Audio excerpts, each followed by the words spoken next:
Hi മക്കളെ, NEET exam കഴിഞ്ഞ് എൻ്റെ മക്കളെല്ലാവരും എന്നെ വിളിക്കുന്നുണ്ട്. എല്ലാവരും കുറച്ച് സ്ട്രെസ്സിലും ഡിപ്രഷനിലും ഒക്കെ ആയിരിക്കും. നമുക്കറിയാം, നീറ്റ് 2025 എല്ലാവരെയും പോലെ നമുക്ക് പാടായിരുന്നു. ഫിസിക്സും കെമിസ്ട്രിയും ബയോളജിയും ഒക്കെ തന്നെ നമ്മളെ കുറച്ച് കഷ്ടപ്പെടുത്തി, അല്ലേ? അപ്പോൾ നീറ്റ് എക്സാം പാടായിരുന്നത് കൊണ്ട് തന്നെ നിങ്ങൾ വിഷമിക്കേണ്ടതില്ല. നമ്മുടെ കട്ട് ഓഫ് മാർക്കും അതനുസരിച്ച് കുറവായിരിക്കും. ഇപ്പോൾ വരുന്ന പ്രഡിക്ഷൻസ് ഒക്കെ അനുസരിച്ച് നമ്മുടെ കട്ട് ഓഫ് മാർക്ക് ഏതാണ്ട് 540 അടുപ്പിച്ച് MBBS കട്ട് ഓഫ് വരുമെന്നാണ് വിചാരിക്കുന്നത്. അപ്പോൾ അതുകൊണ്ട് നിങ്ങൾ ടെൻഷൻ അടിക്കേണ്ട കാര്യമില്ല. മറ്റൊരു കാര്യം, നിങ്ങൾ നിങ്ങളുടെ 100% എഫേർട്ട് നീറ്റ് 2025 ഇട്ടിട്ടുണ്ട് എന്നുള്ളത് സാറിന് ഉറപ്പ് പറയാൻ പറ്റും. ഇതുപോലെ തന്നെ കൺസിസ്റ്റൻ്റ് ആയി നമുക്ക് പഠിച്ചാലേ നീറ്റ് എക്സാം നമുക്ക് ക്രാക്ക് ചെയ്യാൻ പറ്റും. അല്ലാതെ ഒരു തവണ നീറ്റ് എക്സാം നമുക്ക് ബുദ്ധിമുട്ടായിരുന്നു എന്ന് കരുതി ഒരിക്കലും നിങ്ങൾ സ്ട്രെസ്ഡ് ആവാൻ പാടില്ല. നീറ്റ് എക്സാം എന്ന് പറയുന്നത് അപ്സ് ആൻഡ് ഡൗൺസ് ഒക്കെയുള്ള എക്സാമാണ്. അപ്പോൾ നമ്മുടെ ഈ ഒരു കൺസിസ്റ്റൻസി താഴ്ന്നു പോകാതെ നമുക്ക് മുന്നോട്ട് പോകണം.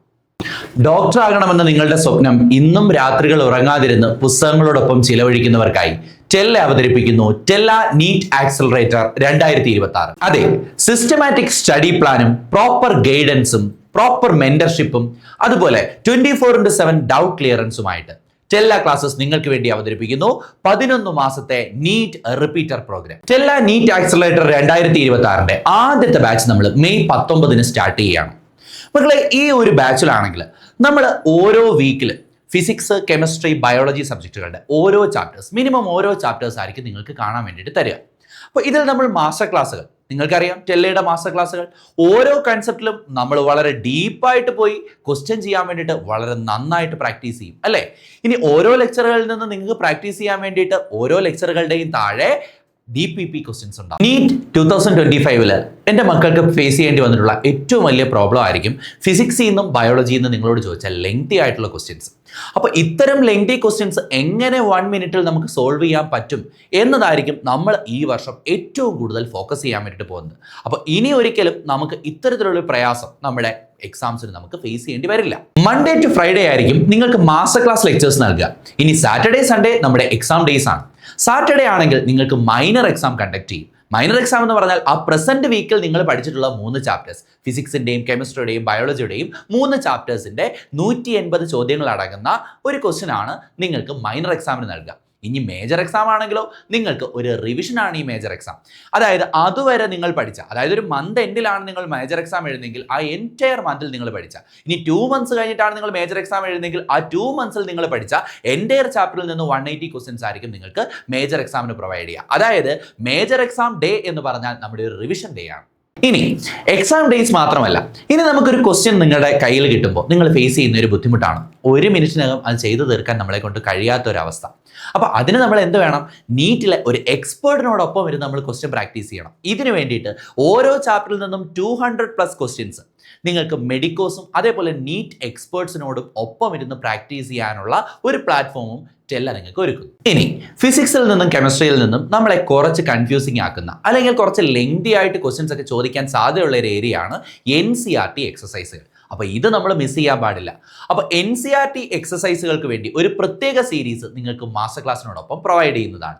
ഇനി ബയോളജിക്കാണെങ്കിൽ നിങ്ങൾക്ക് അറിയാം, NCERT എന്ന് പറയുന്നത് നമ്മുടെ ബൈബിളാണ്, അല്ലേ? അപ്പോൾ NCERT line by line series. അപ്പോൾ ഫിസിക്സിനും കെമിസ്ട്രിക്കും എക്സസൈസ് വർക്കൗട്ടാണ് നമ്മൾ ചെയ്യുന്നതെങ്കിൽ ബയോളജിക്ക് നിങ്ങൾക്ക് line by line series provide ചെയ്യും. ഇനി നമ്മൾ ഈ ഒരു കോഴ്സ് ഓൺലൈനായിട്ട് ചെയ്യുന്ന സമയത്ത് നമുക്ക് കുറച്ച് ബുദ്ധിമുട്ടുകളൊക്കെ ഉണ്ടാവും, എനിക്കറിയാം. അതായത് നമ്മൾ ചിലപ്പോൾ ചില ചാപ്റ്റേഴ്സൊക്കെ മിസ്സാക്കും, ചില ലെക്ചേഴ്സ് ഒന്നും കാണാൻ ചിലപ്പോൾ നമുക്കൊരു സാഹചര്യമൊന്നും കിട്ടിയെന്ന് വരത്തില്ല. അപ്പോൾ നമ്മളിങ്ങനെ പ്രോപ്പർലി മുന്നോട്ട് പോയിക്കൊണ്ടിരിക്കുമ്പോൾ ഏതെങ്കിലുമൊക്കെ ചാപ്റ്റർ നമുക്ക് മിസ്സായാൽ അവിടെ വെച്ച് നമ്മുടെ വഴി ബ്ലോക്കായി പോകത്തില്ലേ? അപ്പോൾ ഇത് പരിഹരിക്കാൻ വേണ്ടിയിട്ട് ഓരോ 5 ആഴ്ചകൾ കൂടുമ്പോഴും നിങ്ങൾക്കൊരു വീക്ക് റിവിഷൻ വീക്കായി നൽകുന്നുണ്ട്. അപ്പോൾ ആ സമയത്ത് നിങ്ങൾക്ക് പെൻഡിങ് ആയിട്ട് ഏതെങ്കിലും ലെക്ചറുകളുണ്ട് അല്ലെങ്കിൽ ഏതെങ്കിലും ചാപ്റ്ററുകളുണ്ട് എങ്കിൽ ഈ ഒരു സമയത്ത് നിങ്ങൾക്കത് കോമ്പൻസേറ്റ് ചെയ്യാൻ വേണ്ടിയിട്ട് സാധിക്കും. ഇനി ഓൾറെഡി നിങ്ങൾ ഈ സിസ്റ്റം ഒക്കെ ഫോളോ ചെയ്ത് വന്നവരാണ്, നിങ്ങൾക്ക് ഒരു ചാപ്റ്റർ പോലും മിസ്സായിട്ടില്ല എങ്കിലും നിങ്ങൾ വിഷമിക്കേണ്ട. ആ സമയത്ത് നിങ്ങൾക്ക് 1 ഷോട്ട് വീഡിയോസ് പ്രൊവൈഡ് ചെയ്യുന്നതാണ്. അതായത് ഓരോ 5 ആഴ്ചകൾ കൂടുമ്പോഴും അതുവരെ പഠിച്ച ചാപ്റ്ററുകളിൽ നിന്നുള്ള 1 ഷോട്ട് വീഡിയോസ് നിങ്ങൾക്ക് റിവിഷന് വേണ്ടി നൽകുന്നതാണ്. ഇനി ചാപ്റ്റർ വൈസ് നിങ്ങൾക്ക് ഉണ്ടാവുന്ന ഡൗട്ടുകൾ നമുക്ക് ഫാക്കൽറ്റീസിനോട് നേരിട്ട് എന്ത് ചെയ്യാൻ പറ്റണം? ചോദിക്കാൻ പറ്റണം.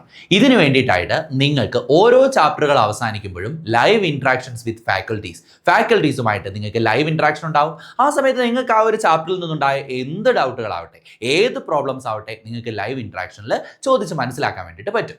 ഇനി നമ്മൾ ഓൺലൈനായിട്ട് പഠിക്കുന്ന സമയത്ത് നമ്മൾ നേരിടേണ്ടി വരുന്ന ഒരു ഇഷ്യൂ ആണ് ഡൗട്ട് ക്ലിയറൻസ്. കഴിഞ്ഞ വർഷത്തെ ടെല്ലയുടെ ഡൗട്ട് ക്ലിയറൻസിനെ കുറിച്ച് അറിയാവുന്ന ആളുകളോട് ഞാൻ പുതുതായിട്ട് പറഞ്ഞു തരേണ്ട കാര്യമില്ല. ടെല്ലയ്ക്ക് ഒരു ഡൗട്ട് ക്ലിയറൻസ് ടീം തന്നെ ഉണ്ട്. അതിൽ മെഡിക്കോസ് ഉണ്ട്, നീറ്റ് എക്സ്പേർട്ടുകളുണ്ട്.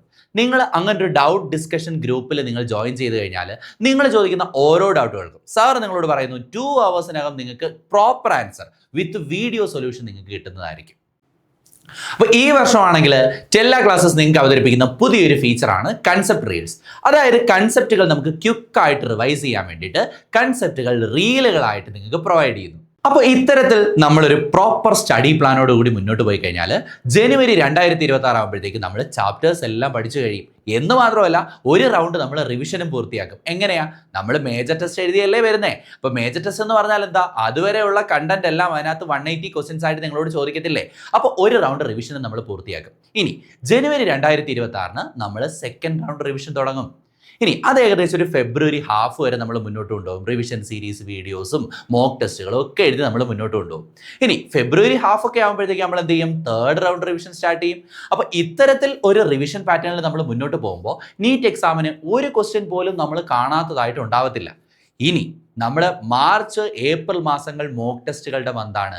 ഒരുപാടധികം നീറ്റ് മോഡൽ ടെസ്റ്റുകൾ നമ്മൾ എഴുതി നമ്മൾ സ്ട്രെസ് ഫ്രീ ആയിട്ട് ഏറ്റവും സിമ്പിളായിട്ട് നമുക്ക് നീറ്റ് 2026 എഴുതാൻ പറ്റുന്ന രീതിയിലേക്ക് നമ്മൾ മാറുമെന്നുള്ളത് നമുക്ക് ഉറപ്പാണ്. അപ്പോൾ ഇങ്ങനെ പഠിക്കാനാണെങ്കിൽ എൻ്റെ മക്കൾ എല്ലാവരും റെഡിയല്ലേ? അപ്പോൾ സാർ ഇപ്പോൾ പറഞ്ഞ ഈ സിസ്റ്റമാറ്റിക് സ്റ്റഡി പ്ലാൻ നമുക്കൊന്ന് പരിചയപ്പെട്ടാലോ? അപ്പോൾ നമുക്ക് ടൈം ടേബിളിലോട്ട് പോകാം. അപ്പോൾ മക്കളെ, നിങ്ങൾ ഈ കാണുന്നതാണ് നമ്മുടെ Tella NEET accelerator 2026 proper time table. ഇത് നോക്കൂ, നമ്മൾ മെയ് 19 നമ്മുടെ കോഴ്സ് സ്റ്റാർട്ട് ചെയ്യും. ഈ സമയത്ത് ഒരു biology chapter, physics chapter, chemistry chapter. Okay, ബയോളജിയിലാണെങ്കിൽ നമ്മൾ ബേസ് മുതലാണ് പഠിക്കുന്നത്. Cell the unit of life, സൈറ്റോളജിയാണ് നമ്മൾ സ്റ്റാർട്ട് ചെയ്യുന്നത്. ഫിസിക്സിലാണെങ്കിലും അതേപോലെ തന്നെ യൂണിറ്റ്സ് ആൻഡ് മെഷർമെന്റ് ഏറ്റവും ബേസിൽ നിന്ന് നമ്മൾ പഠിച്ചു തുടങ്ങുകയാണ്. കെമിസ്ട്രിയിലും some basic concept of chemistry. അപ്പോൾ ടൈം ടേബിളിന്റെ അറേഞ്ച്മെന്റ് നിങ്ങൾക്ക് മനസ്സിലായി കാണും. ഏറ്റവും ബേസ് ലെവലിൽ നിന്ന് നമ്മൾ പഠിച്ച് ഹയർ ലെവലിലേക്ക് പോവാണ്. ഇനി ചില ചാപ്റ്റേഴ്സ് പഠിക്കുമ്പോൾ നിങ്ങൾക്ക് തന്നെ അറിയാം, നമ്മുടെ NCERT വളരെ ലെങ്തി ആയിട്ടുള്ള ചാപ്റ്റേഴ്സ് ആണ്. ഇപ്പോൾ ഫോർ എക്സാമ്പിൾ നിങ്ങൾ ഇവിടെ നോക്കുകയാണെങ്കിൽ ഇതേ നോക്ക്, organic chemistry some basic principles and techniques. നമുക്കറിയാം വളരെ ലെങ്തി ആയിട്ടുള്ള ചാപ്റ്റർ ആണ്. അതുകൊണ്ട് തന്നെ നമ്മൾ ആ ടൈം ടേബിൾ ഒരു വീക്കിലാണോ തീർത്തിരിക്കുന്നത്? അല്ല, നിങ്ങൾക്ക് പഠിക്കാൻ വേണ്ടി 2 വീക്ക് ടൈമുണ്ട്.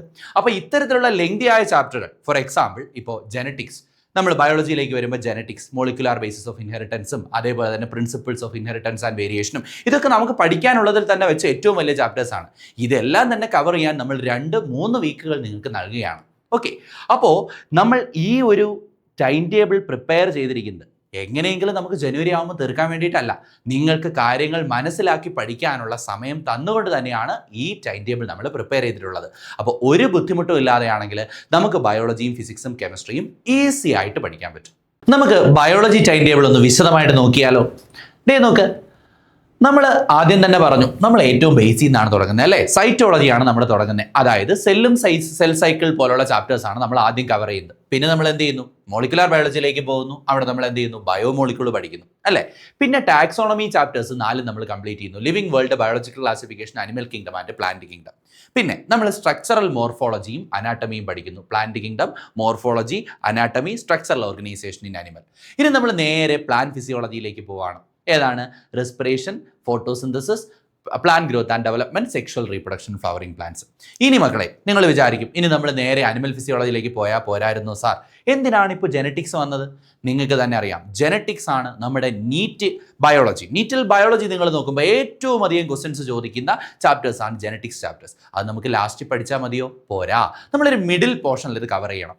അതുകൊണ്ടാണ് നമ്മൾ ക്ലാസിക്കൽ ജെനറ്റിക്സിന്റെ ചാപ്റ്റർ ആയിട്ടുള്ള പ്രിൻസിപ്പിൾസ് ഓഫ് ഇൻഹെറിറ്റൻസ് ആൻഡ് വേരിയേഷനും മോളിക്കുലാർ ജെനറ്റിക്സിന്റെ ചാപ്റ്റർ ആയിട്ടുള്ള മോളിക്കുലാർ ബേസ് ഓഫ് ഇൻഹെറിറ്റൻസും കൃത്യമായും നമ്മൾ ഇത് കവർ ചെയ്യാൻ വേണ്ടി 2 വീക്കുകൾ വീതം നിങ്ങൾക്ക് നൽകുന്നുണ്ട്. അതായത് ക്ലാസിക്കൽ ജെനറ്റിക്സ് പഠിക്കാനും 2 വീക്കുണ്ട്, മോളിക്കുലാർ ജെനറ്റിക്സ് പഠിക്കാൻ 2 വീക്കുണ്ട്.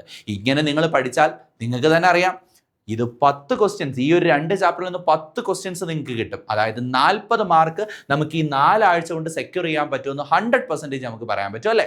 പിന്നെ എവല്യൂഷൻ നേരെ ബയോടെക്നോളജിയിലേക്ക് പോകുന്നു. പിന്നെയാണ് നമുക്ക് അറിയാം അനിമൽ ഫിസിയോളജി അഥവാ ഹ്യൂമൻ ഫിസിയോളജി എന്ന് പറഞ്ഞാൽ നമുക്ക് വളരെ പെട്ടെന്ന് ഓർത്തിരിക്കേണ്ട സാധനങ്ങളാണ്. അത് ഒരുപാട് പഠിച്ച് നമ്മൾ കഴിഞ്ഞു കഴിഞ്ഞാൽ നമ്മൾ ചിലപ്പോൾ മറന്നു പോകാൻ സാധ്യതയുണ്ട് അല്ലേ? ലെക്ചർ ക്ലാസ്സിൽ പഠിപ്പിച്ച പലതും മറന്നു പോകാൻ സാധ്യതയുണ്ട്. അതുകൊണ്ട് തന്നെ ഏറ്റവും പെട്ടെന്ന് ഓർത്തിരിക്കാൻ വേണ്ടി നീറ്റുമായി ഏറ്റവും അടുത്ത സമയത്താണ് നമ്മൾ എന്ത് ചെയ്യുന്നത്? ഹ്യൂമൻ ഫിസിയോളജി പഠിക്കുന്നത്. അപ്പോൾ ഇത്തരത്തിൽ നമ്മൾ പഠിച്ചു പോയാൽ ഇക്കോളജിയുടെ കുഞ്ഞ് ചാപ്റ്റേഴ്സാണ് നമ്മൾ ഏറ്റവും അവസാനം ഉൾപ്പെടുത്തിയിരിക്കുന്നത്. കാരണം നമുക്ക് റിവിഷൻ ചെയ്യാനും കൂടെ ടൈം വേണം. അപ്പോൾ നമ്മൾ ഇത്തരത്തിൽ ബയോളജി പഠിച്ചാൽ നിങ്ങൾ തന്നെ പറഞ്ഞു ഈസി ആയിട്ട് നമുക്ക് ബയോളജി ക്രാക്ക് ചെയ്യാൻ പറ്റത്തില്ലേ? പറ്റും. ഇനി ഇതേപോലെ ഫിസിക്സ് ടൈം ടേബിൾ നിങ്ങൾക്ക് ആഷിഖ് സാർ നിങ്ങൾക്ക് എക്സ്പ്ലെയിൻ ചെയ്ത് തരും. നോക്കിയാൽ മക്കളെ, നമ്മൾ ഫിസിക്സ് എങ്ങനെ പഠിക്കാൻ പോകുന്നത് നോക്കിയോ. അത് നോക്കിയേ, നമ്മുടെ യൂണിറ്റ്സ് ആൻഡ് മെഷർമെന്റ്സ് നമുക്കറിയാലോ, ഏറ്റവും ബേസിക് ഫിസിക്സ് നിങ്ങൾ പഠിക്കുന്ന ഏറ്റവും ബേസിക് ആയിട്ടുള്ള ചാപ്റ്റർ യൂണിറ്റ്സ് ആൻഡ് മെഷർമെന്റ്സ്. അത് തന്നെ നമ്മൾ എന്ത് ചെയ്യാൻ പോകുന്നത്, നമ്മുടെ ടൈം ടേബിളിൽ ഫസ്റ്റ് ഇൻക്ലൂഡ് ചെയ്യുന്നത്. അത് കഴിഞ്ഞിട്ട് നമ്മുടെ motion in a straight line, motion in a plane. നമുക്കറിയാം നമ്മുടെ കൈനമാറ്റിക്സ് അല്ലേ, ഫോഴ്സിനെ കുറിച്ച് ഒന്നും പറയാതെ നമ്മൾ എന്ത് ചെയ്യാൻ പോവുക, നമ്മൾ മോഷനെ കുറിച്ച് പഠിക്കാൻ പോവുക. അതാണ് നമ്മൾ എന്ത് ചെയ്യുന്നത്, മോഷൻ ഇൻ എ സ്ട്രെയിറ്റ് ലൈനും പ്ലെയിനിലും പഠിക്കുന്നത്. ഇമ്പോർട്ടൻ്റ് ആയിട്ടുള്ള ചാപ്റ്റേഴ്സാണ്. അതിൽ കോൺസെപ്റ്റ്സ് എല്ലാം തറവാണെങ്കിൽ ബാക്കി ഇതാ ഇങ്ങോട്ട് കിടക്കുന്നത് എല്ലാം നമുക്ക് എന്ത് ചെയ്യും, തറവായിട്ട് മാറും. Okay, so motion in a straight ലൈനും പ്ലെയിനും. അത് കഴിഞ്ഞിട്ട് ഇതാ ലോസ് ഓഫ് മോഷൻ. നമ്മൾ ആ മോഷനെ സ്ട്രെയിറ്റ് ലൈനിലും പ്ലെയിനിലും നമ്മൾ എന്ത് ചെയ്യും, നമ്മൾ വെലോസിറ്റിയും ആക്സിലറേഷനും അങ്ങനത്തെ കാര്യങ്ങളെല്ലാം നമ്മൾ പഠിക്കുമല്ലോ. അതേപോലെ വെക്ടറിനെ കുറിച്ച് പഠിക്കും. അപ്പോൾ ഈ കാര്യങ്ങളെല്ലാം ഉപയോഗിച്ചുകൊണ്ട് നമ്മൾ ഇനി എന്ത് ചെയ്യാൻ പോകുന്നത്, ലോസ് ഓഫ് മോഷൻ നമ്മൾ പഠിക്കാൻ പോകുന്നത്. ലോസ് ഓഫ് മോഷൻ നമ്മൾ 2 പാർട്ടായിട്ടുള്ളത്, പാർട്ട് 1 പാർട്ട് 2 ആയിട്ട് നമ്മൾ സ്പ്ലിറ്റ് ചെയ്താണ് എന്ത് ചെയ്യുന്നത്, ലോസ് ഓഫ് മോഷൻ പഠിക്കുന്നത്.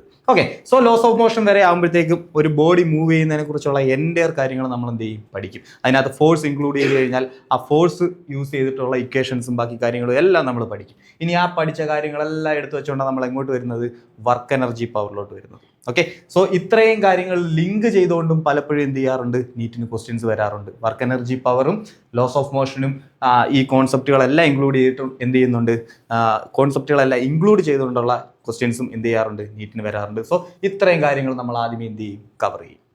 ഇനി അത് കഴിഞ്ഞതിന് ശേഷം എന്താ വരുന്നു, system of particles and rotation motion. നമുക്കറിയാം ഇമ്പോർട്ടൻറ്റ് ചാപ്റ്ററാ. അത് കഴിഞ്ഞിട്ട് ഗ്രാവിറ്റേഷൻ.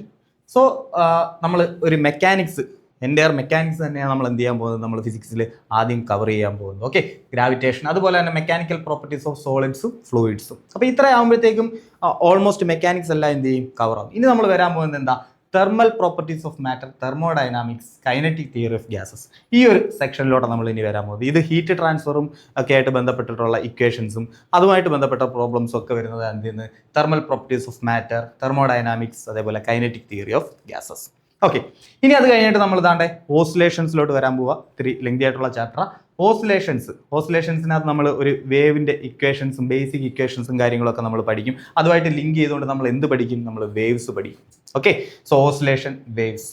ഇനി നമ്മൾ വരാൻ പോകുന്നത് നോക്കിയേ, വേവ്സ് പഠിച്ചു കഴിഞ്ഞാൽ, ഓസിലേഷൻ പഠിച്ചാൽ നമുക്ക് ആരെ പഠിക്കാൻ പറ്റും, വേവ്സ് പഠിക്കാൻ പറ്റും. വേവ്സ് പഠിച്ചാൽ നമുക്ക് ആരെ പഠിക്കാൻ പറ്റും, വേവ് ഒപ്റ്റിക്സും പഠിക്കാൻ പറ്റും. ഓക്കെ, അത് കഴിഞ്ഞിട്ട് നമ്മൾ വരുന്നതാണ് ഇമ്പോർട്ടൻ്റ് ആയിട്ടുള്ള അടുത്തൊരു ചാപ്റ്ററിലോട്ട്, റേ ഒപ്റ്റിക്സിലോട്ട്. നമുക്കറിയാം ലെങ്തി ആയിട്ടുള്ള ചാപ്റ്റർ, അതുകൊണ്ട് തന്നെ നമ്മൾ അതിന് എന്ത് ചെയ്തിട്ടുണ്ട്, സ്പ്ലിറ്റ് ചെയ്തിട്ടുണ്ട്. നല്ല വെയിറ്റേജും ഉള്ള ചാപ്റ്ററാണ്. So ray optics part 1 part 2 ആയിട്ട് പഠിക്കും. അപ്പോൾ ഇത്രയാകുമ്പോഴത്തേക്കും നമ്മൾ എന്ത് ചെയ്യും, ഫസ്റ്റ് ഇയർ ഓൾമോസ്റ്റ് എല്ലാം എന്തായി, കവറായി. സെക്കൻഡ് ഇയറിലോട്ട് നമ്മൾ കെയറേഞ്ച് ചെയ്തു അല്ലേ. ഇനി നമ്മൾ എന്ത് ചെയ്യും, നമുക്കൊന്ന് റിലാക്സ് ആവാൻ വേണ്ടി നമ്മൾ എന്ത് ചെയ്തേക്കുന്നത്, നമ്മൾ മോഡേൺ ഫിസിക്സ് എടുത്തിട്ടുണ്ട് അല്ലേ, dual nature of matter, atom and nuclear പോലുള്ള ചാപ്റ്റേഴ്സ്. അപ്പോൾ നിങ്ങൾക്കൊന്ന് റിലാക്സ് ആവാനും പറ്റും. ഈ ചാപ്റ്റേഴ്സിൻ്റെ ഒരു പ്രത്യേകത എന്താ, നമുക്ക് നല്ല സ്കോർ ചെയ്യാനും പറ്റും, ഈസി ആയിട്ട് സ്കോർ ചെയ്യാനും പറ്റും. അതേപോലെ തന്നെ സിമ്പിൾ ഇക്വേഷൻസും നമുക്ക് ഡയറക്റ്റ് അപ്ലൈ ചെയ്തുകൊണ്ട് നമുക്ക് എന്ത് ചെയ്യാൻ പറ്റും, ക്വസ്റ്റ്യൻസ് സോൾവ് ചെയ്യാൻ പറ്റും. അങ്ങനെ ഒരു അഡ്വാൻറ്റേജ് ഉണ്ട് ആ ചാപ്റ്ററിന്. ഓക്കെ, നിങ്ങൾക്ക് വലിയ ഹെക്റ്റിക് അല്ലാതെ നിങ്ങൾക്ക് എന്ത് ചെയ്യാനും പറ്റും, പഠിക്കാനും പറ്റുന്ന ചാപ്റ്റേഴ്സാണ്. ഓക്കെ, അപ്പോൾ അത് കഴിഞ്ഞിട്ട് എന്ത് ചെയ്യും, നമുക്കറിയാം ഇതിനിടയ്ക്കെല്ലാം നമ്മൾ പ്രോപ്പറായിട്ട് എന്ത് ചെയ്യുന്നുണ്ട്, റിവൈസ് ചെയ്യുന്നുണ്ട്. റിവിഷനും കൂടെ ഇൻക്ലൂഡ് ചെയ്താൽ പോകുന്നത്. ഇവിടെ എന്തെങ്കിലും മിസ്റ്റേക്കുകൾ നിങ്ങൾക്കുണ്ട്, എന്തെങ്കിലും വീക്ക് പോയിന്റ്സ് നിങ്ങൾക്ക് ഉണ്ടെങ്കിൽ അതെല്ലാം കവർ ചെയ്യാൻ പറ്റുന്ന രീതിയിൽ നമ്മൾ എന്ത് ചെയ്യുന്നുണ്ട്, റിവിഷൻസും കൂടെ ഇൻക്ലൂഡ് ചെയ്താൽ പോകുന്നത്. ഓക്കെ, അത് കഴിഞ്ഞിട്ട് നമ്മൾ വരാൻ പോകുന്നു ഇലക്ട്രോസ്റ്റാറ്റിക്സും അറിയാം, ഇമ്പോർട്ടൻറ്റ് ചാപ്റ്ററാണ്. അത് നമ്മൾ എന്ത് ചെയ്യുന്നുണ്ട്, 2 പാർട്ടായിട്ട് തന്നെ പഠിക്കുന്നത്. ഇലക്ട്രോസ്റ്റാറ്റിക്സ് പാർട്ട് 1 പാർട്ട് 2 ആയിട്ട് നമ്മൾ പഠിക്കുന്നുണ്ട്. അത് കഴിഞ്ഞ ശേഷം കറണ്ട് ഇലക്ട്രിസിറ്റി വരുന്നുണ്ട്. ഈ കറണ്ട് ഇലക്ട്രിസിറ്റിയിലെ നമ്മൾ കോൺസെപ്റ്റുകളെല്ലാം യൂസ് ചെയ്തുകൊണ്ട് നമുക്ക് എന്ത് ചെയ്യാം, നമുക്ക് സെമി കണ്ടക്ടേഴ്സ് ഈസി ആയിട്ട് എന്ത് ചെയ്യാൻ പറ്റും, പഠിക്കാൻ പറ്റും. സോ കറണ്ട് ഇലക്ട്രിസിറ്റി കഴിഞ്ഞ ശേഷം നമ്മൾ എന്ത് ചെയ്യും, സെമി കണ്ടക്ടേഴ്സ് പഠിക്കും. ഓക്കെ, അത് കഴിഞ്ഞിട്ട് അത്രയും കഴിയുമ്പോഴത്തേക്കും നമ്മൾ ഇനി എങ്ങോട്ടാണ് പോകാൻ പോകുന്നത്, moving charges and magnetism and matter. അതായത് മാഗ്നറ്റിക് പ്രോപ്പർട്ടീസിനെ കുറിച്ച്, മാഗ്നറ്റിസത്തെ കുറിച്ച് നമ്മൾ എന്ത് ചെയ്യും, പഠിക്കും. Okay, so moving charges and magnetism and മാറ്ററും കഴിയുമ്പോഴത്തേക്കും ആ 2 സാധനങ്ങൾ ഉപയോഗിച്ചിട്ട് നമുക്ക് എന്ത് ചെയ്യാം, ഇനി അടുത്തത് വരാൻ പോകുന്നത് ഇലക്ട്രോ മാഗ്നറ്റിക് ഇൻഡക്ഷനിലോട്ടാണ്. Okay, so moving charges and magnetism പഠിച്ച കോൺസെപ്റ്റുകളൊക്കെ നമുക്ക് എവിടെ വേണം, ഇലക്ട്രോ മാഗ്നറ്റിക് ഇൻഡക്ഷനിൽ നമ്മൾ എന്ത് ചെയ്യണം, നമ്മൾ ഉപയോഗിക്കുന്നുണ്ട്. ഓക്കെ, സോ പിന്നെ ഇലക്ട്രോ മാഗ്നറ്റിക് ഇൻഡക്ഷൻ, അതുപോലെ last alternating current and EM waves. So ഇത്രയാകുമ്പോഴത്തേക്കും നമ്മൾ എന്ത് ചെയ്യും, നമ്മുടെ ഫിസിക്സ് എൻ്റെയർ കംപ്ലീറ്റ് ആവും. അപ്പോൾ നിങ്ങൾക്ക് സ്മൂത്ത് ആയിട്ട് ഓരോ കോൺസെപ്റ്റും പഠിച്ച് സ്റ്റെപ്പ് ബൈ സ്റ്റെപ്പ് ആയിട്ട് പഠിച്ച് ഓരോ ടോപ്പിക്, ഓരോ പോർഷൻസ് കവർ ചെയ്യാൻ പറ്റുന്ന രീതിയിലാണ് നമ്മൾ എന്ത് ചെയ്തിട്ടുള്ളത്, ടൈം ടേബിൾ സ്ട്രക്ചർ ചെയ്തിട്ടുള്ളത്. ഓക്കെ. സോ ഇനി നിങ്ങൾക്ക് കെമിസ്ട്രി ഇതുപോലെ നമ്മൾ കെമിസ്ട്രി എന്ത് ചെയ്യുന്നുണ്ട്, കെമിസ്ട്രി പഠിക്കുന്നുണ്ട്. സോ കെമിസ്ട്രിയുടെ ടൈം ടേബിൾ ഡീറ്റെയിൽ ആയിട്ട് നിങ്ങൾക്ക് ആദിത്യ മിസ് എക്സ്പ്ലെയിൻ ചെയ്ത് തരും.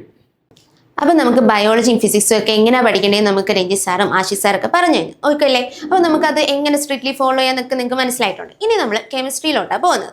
കെമിസ്ട്രിയിൽ നമുക്ക് നോക്കുകയാണെങ്കിൽ നമുക്കറിയാം കെമിസ്ട്രി നമുക്ക് 3 ബ്രാഞ്ചായിട്ട് തന്നെ തിരിക്കാൻ പറ്റും അല്ലേ? അതായത് ഇൻഓർഗാനിക് കെമിസ്ട്രി ഉണ്ട്, ഫിസിക്കൽ കെമിസ്ട്രി ഉണ്ട്, ഓർഗാനിക് കെമിസ്ട്രി ഉണ്ട്.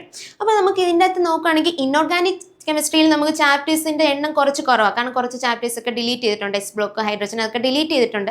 എണ്ണം എന്താ കുറച്ച് കുറവാണ്. എങ്കിലും നമുക്ക് നീറ്റ് എക്സാമിലോട്ട് പോകുമ്പോൾ അതിൻ്റെ വെയിറ്റേജിനൊന്നും ഒരു കുറവുമില്ല.